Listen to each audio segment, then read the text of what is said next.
Hello everyone, in this video I'll be showing you how to easily beat the Hero Zenon boss fight in Code Vein 2. This is pretty much a cheese because we're going to be taking this down a lot easier than it's intended. So the attacks from this boss are pretty annoying. I would recommend having the fast dodge at all times for this fight just because the timing is quite rough.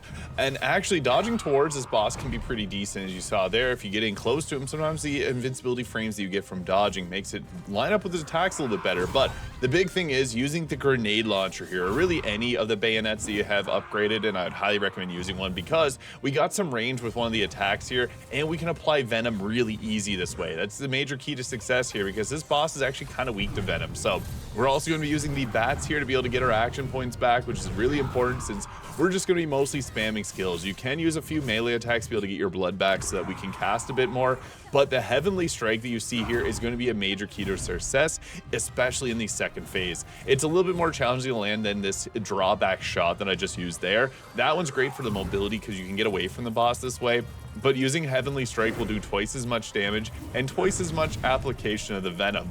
So for the most part, we're going to be sticking away from the boss, and you can see there another heavenly strike and another one we got ourselves into the second phase. Into the second phase, he starts off with the most annoying combo of all time here. He's going to leave fire on the ground, which will also knock you down. So I would actually recommend bringing a fire damage blocker here.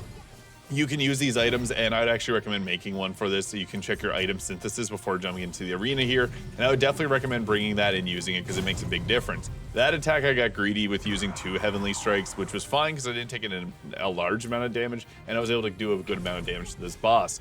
He's going to pull out that annoying ability there where it's going to grapple and pull you in, so you just have to watch out for that. But honestly, a lot of the same tricks apply here. He's going to do that dashing attack he did in the first phase, and that one is honestly a little bit better if you dodge towards him or just try to stay away from him in general. That beam attack's annoying. He'll oftentimes follow it up with a second one, which is kind of hard to dodge. Now this phase, I had no sweet clue what to do with it. Don't get hit by the balls. I was just dodging often because we had the venom on him. So honestly, when you get the venom applied, you can just focus on letting that do its thing. But I was able to just drop down one of those. Unfortunately, took a hit of damage. And then I was able to get in and do another one because it hits in a cross pattern. So there's a lot of areas that you're safe. So you can just continually keep spamming this for as much action points as you got. We almost took him out with that there. So that is an easy guide on how to defeat Hero Zenon, or pretty much just cheese him in Code Vein 2. I have the build linked in the description. There it is there if you're curious. Hit the subscribe button below if this video is useful, and we'll catch you in the next one.